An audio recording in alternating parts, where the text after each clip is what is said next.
నా ప్రియమైన దేవుని బిడ్డలారా, దేవుడు కోపపడడు అనుకోకండి.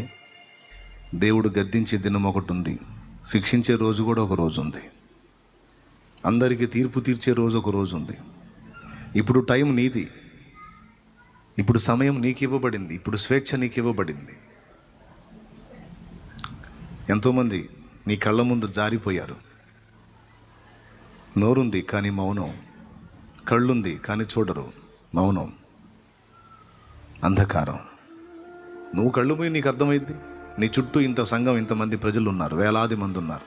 కళ్ళు మూయి, ఏమర్థమవుతుంది? అంతే. నీవు కన్ను మూసిన నాటికి అంతే.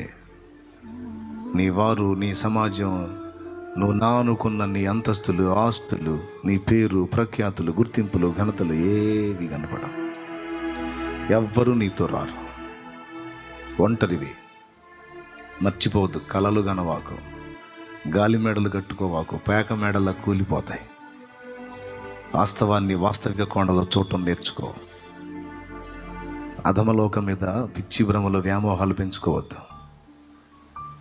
వదిలేసే వాటిని. ఏదో ఉండాలి కాబట్టి, భూమి మీద ఉంచాడు కాబట్టి దేవుడి చిత్త ప్రకారం జీవించటం, చెప్పిన పనులు చేయటం, ఇచ్చిన సమయాన్ని చక్కగా సద్వినియోగం చేసుకోవటం, పిలుపొస్తే వెళ్ళిపోవటం, అంతే. ఈలోపు ప్రభు చిత్తానుసారంగా చేయగలిగినంత మంచి చేయటం. ప్రభు ఎందు నిమిత్తం మనల్ని భూమి మీదకి పంపాడో ఆయన చిత్తం, సంకల్పం నెరవేర్చి రేపు ఆయన ముందు వెళ్ళి నిలబడటం.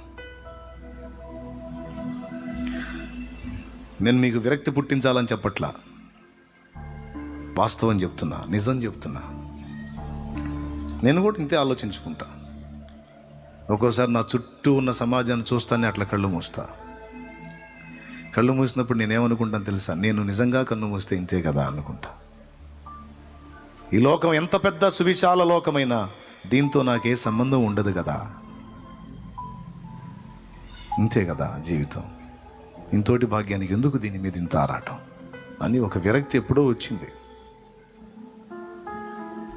Praise the lord. అందుకే మీకు కూడా చెప్తున్నాను, పునాదులు గల ఆ పట్టణం వైపు మన దృష్టి ఉండాలి. ఎప్పటికీ నశించని లోకం అది. తరచుగా ఈ పాట పాడుకుంటాను. తెలుపుమో నా అంతము నాకు, తెలుపుమో నా ఆయువు ఎంతో, తెలుపుము నేను ఎంత అల్పుడనో అని పాడుకుంటా ఉంటాను. మీరందరికీ స్పృహ ఉండాలి.